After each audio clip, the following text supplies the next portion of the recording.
দিদি, বালিতে কৈলাস মিশ্র এবারে প্রার্থী তৃণমূল কংগ্রেসের, আবেগ বোঝা যাচ্ছে তো?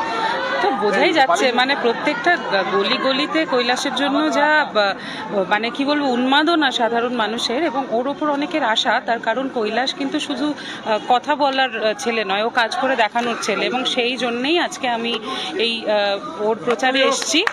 আমি একেবারেই একজন কি বলবো, আমি একজন সঙ্গীত শিল্পী, এবং মানুষজন বলে থাকেন যে সঙ্গীত শিল্পীদের কোনো রং হয় না, তাদের কোনো বক্তব্য থাকতে নেই, কিন্তু যে কাজ করে তার পাশে থাকাটা উচিত বলে।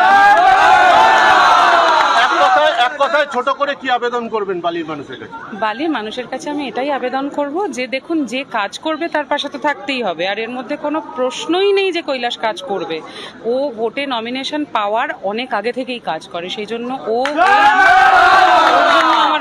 প্রতি আমার অনেক আশা রয়েছে। লিলুয়ার পরিস্থিতি আপনি জানেন, লিলুয়ার মেয়ে, হ্যাঁ, এখন কি অবস্থা? খুবই খারাপ এখনো অবধি, কিন্তু কৈলাস এখনো পর্যন্ত অনেকগুলো রাস্তা ঠিক করে ফেলেছে। আমার গত বছর জগন্নাথ পুজোর সময় আমি রথ নিয়ে বেরোতে পারছিলাম না, আমি কৈলাসকে ফোন করে বলেছিলাম যে কৈলাস, রাস্তাটা একটু ব্যবস্থা করতে হবে। ও কিন্তু ওর এখতিয়ারের বাইরে বেরিয়ে গিয়ে আমার ওখানে রাস্তা ঠিক করে দিয়েছে, তো সেটা তো আমি ভুলতে পারবো না। এবং সেই থ্যাংক ইউ।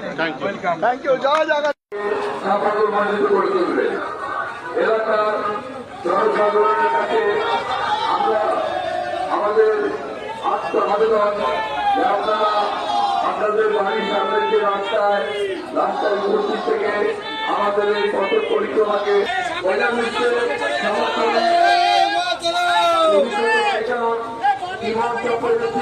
আর কিছুক্ষণের মধ্যে আপনাদের বাড়ির সামনে দিয়ে যাবেন, এবং আপনারা দোয়া করে কল্যাণ বিশ্ব মহাদেবকে আশীর্বাদ করেন এবং জয়যুক্ত করার জন্য অনুপ্রেরণা দিন।